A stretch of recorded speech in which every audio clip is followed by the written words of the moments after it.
राधे राधे, जय श्री कृष्णा। आइए आज की कहानी को शुरू करते हैं। एक नदी के किनारे एक झोपड़ी बनी हुई थी। उस झोपड़ी में 4 चोर रहते थे। 4 चोर चोरी करते और अपना गुजारा कर रहे थे। लेकिन अब एक चोर बोला, अरे भाई, बहुत दिन हो गए इस जल्लत भरी जिंदगी को जीते जीते। हर वक्त पकड़े जाने का भय रहता है, सुकून से सो नहीं पाते। हमारी जिंदगी तो बद से बदतर हो गई है। दूसरा चोर बोला, कहते तो बिल्कुल ठीक हो भाई, मेरा भी मन अब चोरी करने को नहीं करता। इस पर तीसरा चोर कहने लगा, क्यों ना हम चोरी करना छोड़ दें और बाहर जाकर काम धंधा करना शुरू करें और अपनी जिंदगी खुशी से जिएं। 3 चोर अपनी बात से सहमत थे। वे तीनों खुशी की जिंदगी जीना चाहते थे, लेकिन चौथा चोर उनकी बात से बिल्कुल सहमत नहीं था। वह तो ईमानदारी की जिंदगी जीना ही नहीं चाहता था। इसीलिए वह अपने मन में कुछ और ही सोच रहा था। उन चारों चोरों के पास एक बर्तन था जिसमें वह सारा धन इकट्ठा करके रखा करते थे। चोर ने सोचा, जब मैं इन लोगों के साथ बाहर जाऊंगा और मौका देखते ही इस बर्तन को चुराकर कहीं दूर भाग जाऊंगा, फिर ये तीनों मेरा कुछ नहीं बिगाड़ सकेंगे और अपनी जिंदगी ऐसे बिताऊंगा। यही वह चौथा चोर सोच रहा था। अब तो चारों चोरों ने निर्णय किया और वह दूसरे राज्य को चले गए। वहां पर उन्होंने पता किया कि कोई अच्छा सा रुकने का स्थान है या नहीं।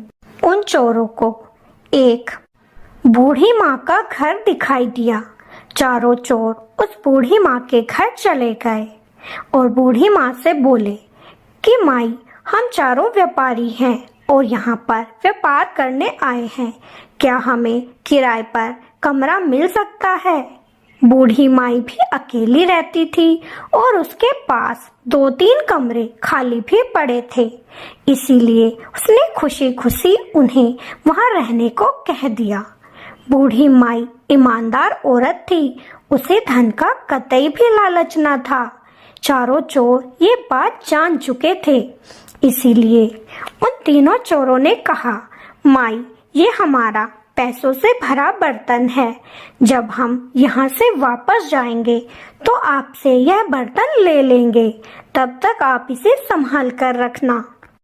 लेकिन हाँ, जब हम चारों एक साथ इस बर्तन को लेने आए तभी आप ये बर्तन हमें देना, नहीं तो मत देना। ये कहकर चारों चोर अब बाहर चले गए। उधर बूढ़ी माई ने मौका देखा और अपने घर के पीछे दीवार के पास एक गड्ढा किया और उसमें वह बर्तन दबा दिया और वहां से आ गई। अब किसी को भी ये ना मालूम था कि वह धन का बर्तन कहाँ रखा हुआ है। ऐसे ही कुछ समय बीत गया। एक दिन की बात है, चारों चोर काम से वापस आ रहे थे और धूप भी बहुत ज्यादा थी। तभी चारों के चारों एक पेड़ के नीचे बैठ गए और सुस्ताने लगे। तभी उन्होंने देखा कि एक शरबत बेचने वाला वहां पर आ रहा था। चारों चोरों को प्यास भी बहुत लगी थी, इसीलिए उन्होंने शरबत पीना चाहा। पहले तो उन्होंने शरबत पी लिया और फिर उन्होंने सोचा कि थोड़ा शरबत घर के लिए लेकर चलते हैं, रात को बैठकर पिएंगे। तब पहला चोर बोला, अरे भाई, कोई जाकर बूढ़ी माँ के यहाँ से एक बर्तन ले आओ जिसमें हम यह शरबत भरकर ले जा सके। दूसरा चोर बोला, अरे भाई, मेरे बस की बात नहीं, मैं तो बहुत ज्यादा थक चुका हूँ। तीसरा बोला, मैं भी नहीं जाऊंगा, मेरे तो पैरों में बहुत दर्द है। तभी चौथे चोर ने सोचा, यही अच्छा मौका है यहाँ से भाग जाने का, क्यों ना बर्तन लेने मैं ही चला जाऊं। अब तो चौथा चोर कहने लगा, ठीक है, तुम तीनों विश्राम करो, मैं अभी जाकर बर्तन ले आता हूँ। बूढ़ी माई का घर थोड़ी ही दूरी पर था, तो वह चौथा चोर बूढ़ी माई के पास बर्तन लेने आ गया और बूढ़ी माई से बोला, अरे माई, वह बर्तन दे दो जो हमने आपको रखने को दिया था। तब बूढ़ी माई कहने लगी, लेकिन तुम तो अकेले आए हो, मैं तुम्हें वह बर्तन नहीं दूंगी। पहले अपने तीनों साथियों को साथ लेकर आओ, तभी वह बर्तन दूंगी। चौथा चोर बहुत चालाक था। उसने उन तीनों चोरों को बैठे हुए देखा और माई से बोला, अरे देखो माई, मेरे तीनों दोस्त उस केले के पेड़ के नीचे ही तो बैठे हैं और उन्होंने ही मुझे बर्तन लाने को कहा है। तुम्हें यकीन नहीं होता तो मैं उनसे पूछवा दूं। बूढ़ी माई कहने लगी, हाँ हाँ, एक बार पूछवा दो तो मैं तुम्हें बर्तन दे दूंगी। तब चौथे चोर ने जोर से चिल्लाकर कहा, अरे भाइयों, तुमने मुझे माई से बर्तन लेने भेजा है या नहीं? तब तीनों चोर सोचने लगे कि यह शरबत के लिए बर्तन लेने की बात कर रहा है, तो तीनों ने हाँ में सर हिला दिया कि हाँ माई, इसे बर्तन दे दो, हमने ही इसे बर्तन लेने भेजा है। अब तो बूढ़ी माई ने उस चौथे चोर के हाथ में कुदाल थमा दी और कहा कि घर के पीछे जाकर गड्ढा खोदकर वह बर्तन निकाल लो। चौथा चोर घर के पीछे गया और जल्दी से वह बर्तन खोदकर निकाल लिया और वहां से 9-2-11 हो गया। जब काफी देर हो गई और चौथा चोर बर्तन लेकर अपने साथियों के पास नहीं पहुंचा, तो तीनों चोर बड़े भयभीत हो गए और वह बूढ़ी माई के घर आ गए और जोर जोर से अपने दोस्त को आवाज देने लगे, लेकिन उसका दोस्त वहां पर था ही नहीं, तो बोलता कैसे। तभी बूढ़ी माई बाहर आई और बोली, अरे क्या बात है, मैंने तो उसे बर्तन लेकर भेज दिया था, क्या वह तुम्हारे पास नहीं आया? तीनों चोर कहने लगे, अरे माई, बर्तन लेकर भेज दिया था, हम तो इतनी देर से शरबत वाले को रोके बैठे थे कि वह बर्तन लेकर आएगा और हम उसमें शरबत लेकर तुम्हारे पास आएंगे, लेकिन वह तो अब तक नहीं पहुंचा। तब बूढ़ी माई समझ गई कि वह तो सारा धन लेकर चंपत हो चुका है। बूढ़ी माई कहने लगी, लेकिन उसने तो शरबत के लिए बर्तन मांगा ही नहीं, वह तो धन का भरा हुआ बर्तन मांग रहा था। जब मैंने पूछा कि तुम चारों एक साथ आओ तभी मैं बर्तन दूंगी, तो उसने तुमसे हामी भरवा दी और तुमने भी कहा था कि इसे बर्तन दे दो, इसीलिए मैंने उसे बर्तन दे दिया। तीनों चोरों को समझते देर न लगी कि हमारा चौथा साथी गद्दार निकला और वह सारे पैसे लेकर भाग गया। लेकिन अब वे तीनों चोर उस बूढ़ी माई को गलत ठहराने लगे कि तुमने ही हमारे दोस्त के साथ मिलकर गद्दारी की है और लालच में आकर उसे वह बर्तन दे दिया। जरूर उसने तुम्हें भी कुछ हिस्सा दिया होगा। लेकिन बेचारी बूढ़ी माई बार बार यही कहती रही कि मैंने कोई पैसे नहीं लिए, मुझे तो पता भी नहीं कि वह कब और कहां चला गया। तीनों चोर ये मानने को तैयार न थे और उन्होंने जाकर राजा साहब के यहाँ अपनी बात सुना दी। अब तो राजा साहब ने बूढ़ी माँ सहित उन तीनों चोरों को राजमहल में बुलवाया और चारों से बात मालूम की, लेकिन राजा को कोई भी बात समझ नहीं आ रही थी कि चोर कहते हैं बूढ़ी माँ ने लालच में आकर चौथे चोर से मिलकर वह बर्तन चोरी करवाया है, लेकिन उधर बूढ़ी माई ऐसी चालाक लगती नहीं कि वह चोरी करेगी। राजा ने 2 दिन का समय मांगा और वह वेश बदलकर अब बूढ़ी माँ के पीछे पीछे घूमने लगा। एक दिन राजा ने देखा कि वह बूढ़ी माई अपने घर बैठी हुई रो रही थी। वहीं पास में कुछ बच्चे खेल रहे थे। राजा ने पूछा, माई क्या बात है, तुम इतना उदास क्यों हो और तब से रो क्यों रही हो? तब बूढ़ी माई ने वही सारी बात राजा को सुनाई। राजा ने वेश बदल रखा था तो बूढ़ी माई उन्हें पहचान न सकी और रोते रोते अपनी सारी सच्चाई उन्हें बता दी। यही सारी बातें एक बच्चा वहां पर सुन रहा था। वह बच्चा बहुत ज्यादा दिमागदार था। उस बच्चे ने कहा, अरे भाई, मैं बूढ़ी मैया की सहायता कर सकता हूँ और सही निर्णय भी कर सकता हूँ। राजा आश्चर्य में था कि ये छोटा सा बच्चा क्या यह निर्णय सही कर देगा। फिर भी राजा ने उसे अपने राजमहल में आने को कह दिया। अगले दिन बूढ़ी माई, तीनों चोर और वह छोटा सा बच्चा वहां पर चले गए। अब राजा ने उस बच्चे से निर्णय करने को कहा।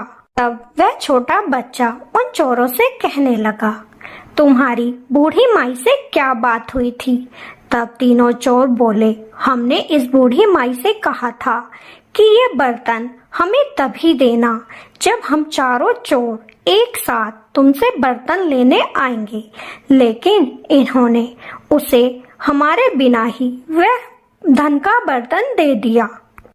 तब छोटा बच्चा उन चोरों को चुप करते हुए बोला, तो फैसला हो गया, तुम अपने चौथे दोस्त को ढूंढ कर लाओ और तब बूढ़ी माई तुम्हें वह धन का बर्तन दे देगी, क्योंकि तुम्ही ने ये शर्त रखी थी कि जब हम चारों दोस्त एक साथ आएंगे तभी तुम धन का बर्तन देना। तो तुम अपने दोस्त को ढूंढ कर लाओगे और बूढ़ी माई से वह धन का बर्तन ले जाओगे। उससे पहले बूढ़ी माई तुम्हें कुछ ना देगी। अब तो तीनों चोर चुपचाप वहां से चले गए और अपने दोस्त को ढूंढने लगे, लेकिन उन्हें अपना दोस्त कहीं ना मिल सका और बेचारी बूढ़ी माई की जान आफत से छूट गई और वह खुशी खुशी अपने घर में फिर से रहने लगी। एक गांव में भीमा नाम का एक जमींदार रहता था। उस जमींदार की 3 बेटियां थी। जमींदार अपनी बेटियों का विवाह बहुत अच्छे परिवार में करना चाहता था, लेकिन वे तीनों बेटियां अपने पिता की पसंद से विवाह नहीं करना चाहती थी। वे अपने वर की तलाश स्वयं करना चाहती थी और एक दिन उन्होंने ये फैसला कर लिया कि वे अपने पिता से इस बारे में बात करेंगी। तीनों ने बड़ी हिम्मत जुटाई और अपने पिता के पास आकर बोली, पिताजी, हम अपनी पसंद से विवाह करना चाहते हैं, क्या आप हमारी ये इच्छा पूरी करेंगे? भीमा ने सोचा, अगर अपनी पुत्रियों को मना किया तो वो घर से भाग भी सकती हैं, इसीलिए मैं इन्हीं की पसंद से इनका विवाह करा दूंगा। भीमा ने कहा, मैं तुम तीनों की बात मान तो लूंगा, लेकिन उससे पहले तुम तीनों को एक एक परीक्षा देनी होगी। तीनों बेटियां बहुत खुश हुई और अपने पिता से पूछने लगी कि वह परीक्षा क्या है। पिता ने अपनी बड़ी बेटी को एक दराती दी और दूसरी बेटी को एक बिल्ली दी, तीसरी बेटी को एक मुर्गा दे दिया और कहा, देखो बेटी, तुम तीनों को इन तीनों चीजों से बहुत सारा धन कमा कर लाना है। अगर तुम तीनों उस धन को कमा कर ले आई तो मैं तुम्हारी इच्छा से ही तुम्हारा विवाह करा दूंगा। तीनों बेटियां सोचने लगी कि इन तीनों से हम बहुत सारा धन कैसे कमा पाएंगे, लेकिन अब पिता की आज्ञा का पालन तो करना था, इसीलिए तीनों बेटियां अलग अलग दिशा की ओर चल दी। बड़ी बेटी चलते चलते एक ऐसे गांव में पहुंच गई जहां पर लोगों को उठने में बड़ी परेशानी होती थी, क्योंकि वहां पर उन्हें समय बताने वाला कोई ना था। हर गांव में मुर्गा होता था, लेकिन उस गांव में कोई मुर्गा नहीं था। इसीलिए बड़ी बेटी जब उस गांव में गई तो उसके हाथ में लोगों ने एक मुर्गा देखा। लोगों ने पूछा, अरे बिटिया, ये तुम्हारे हाथ में क्या है? तब उस लड़की ने कहा, ये एक जादुई चीज है जो तुम्हें समय का ज्ञान कराएगी। यह 4 पहर बोलता है।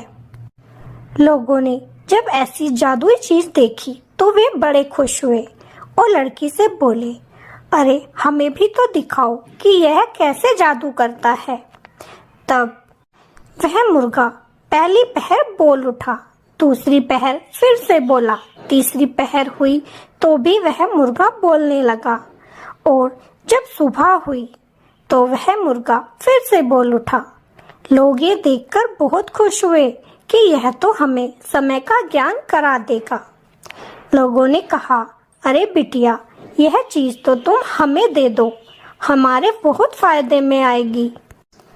लड़की बोली, मैं तुम्हें ये एक ही शर्त पर दूंगी, अगर तुम मुझे इतना सोना दो कि मेरा गधा उससे लद जाए।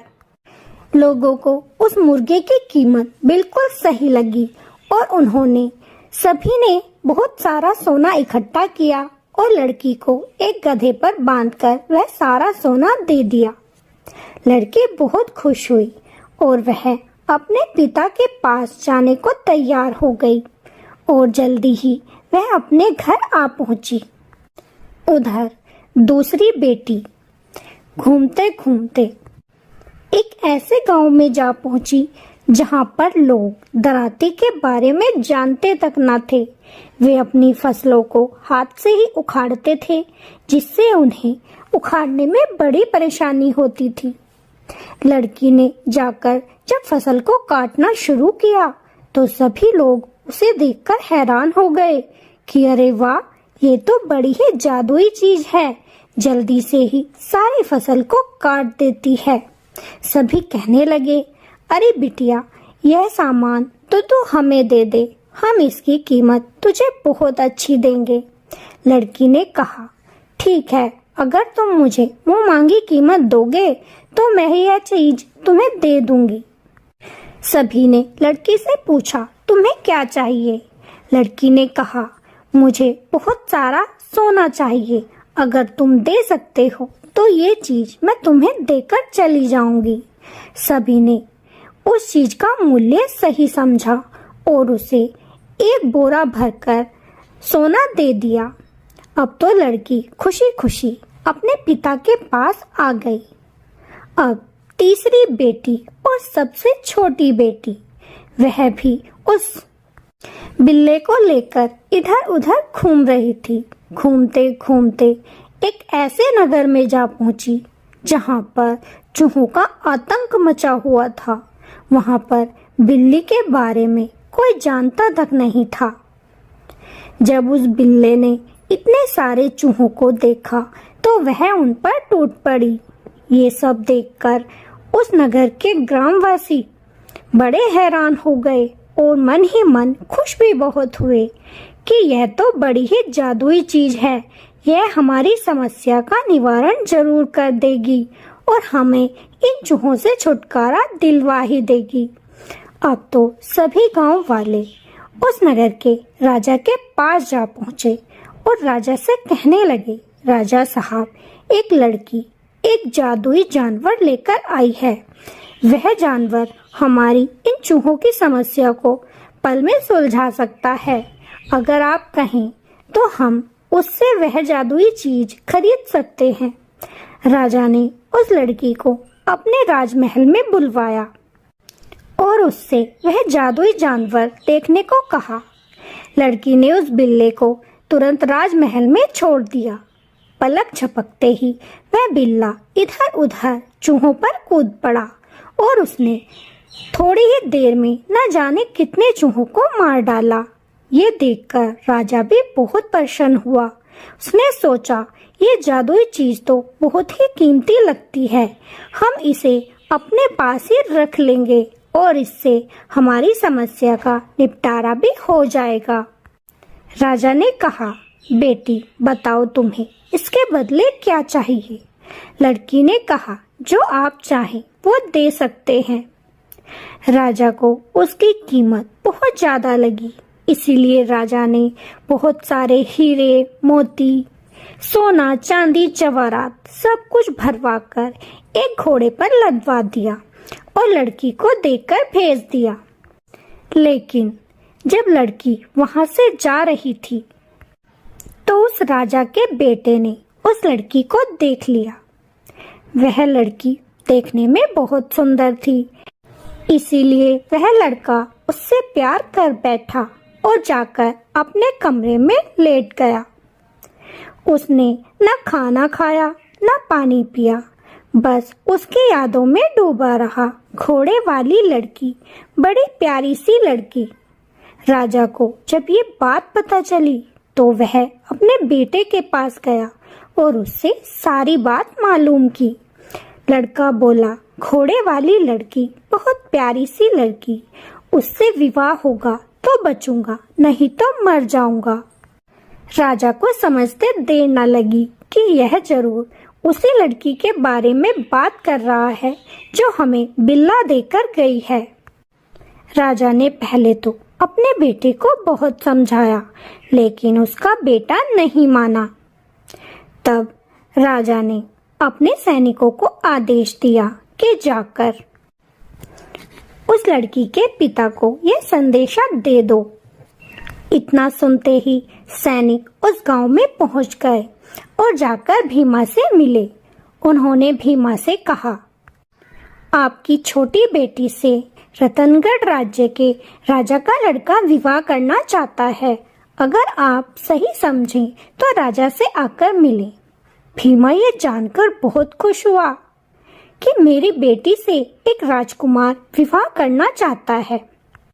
लेकिन अभी तक भीमा की छोटी बेटी घर नहीं लौटी थी। थोड़ी ही देर बाद वह एक घोड़े पर सवार होकर बहुत सारा धन लेकर अपने पिता के पास आ पहुंची। पिता ने जब इतना सारा धन उसके साथ देखा तो वह बहुत खुश हुआ। उसने सारी जानकारी मालूम की कि उसे यह धन कैसे मिला। जब लड़की ने सारी कहानी अपने पिता को सुनाई तो वह समझ गया कि यह उसी राज्य में गई थी जिस राज्य का राजकुमार मेरी बेटी से विवाह करना चाहता है। भीमा ने अपनी बेटी को सारी बात बताई। उसकी बेटी पहले ही किसी राजकुमार से ही विवाह करना चाहती थी, इसीलिए वह अपने पिता के साथ राजमहल में चली गई। राजा ने सारी बात उसके पिता को बताई तो भीमा बहुत खुश हुआ और उसने खुशी खुशी अपनी बेटी का विवाह उस सुंदर राजकुमार के साथ करवा दिया और इसी तरह छोटी बेटी एक रानी बन गई। और उधर दोनों बेटियां अपनी अपनी पसंद के लड़कों से विवाह करके एक छोटे से परिवार में अपना जीवन बिताने लगी। लेकिन छोटी बेटी की किस्मत सबसे ज्यादा अच्छी थी, जिसे एक राजघराना मिला और वह खुशी खुशी उस राजकुमार के साथ अपना जीवन बिताने लगी। तो आपको ये कहानी कैसी लगी कमेंट में जरूर बताइएगा। अगर अच्छी लगी हो तो वीडियो को लाइक और चैनल को सब्सक्राइब जरूर कीजिएगा। फिर मिलेंगे। राधे राधे, जय श्री कृष्णा।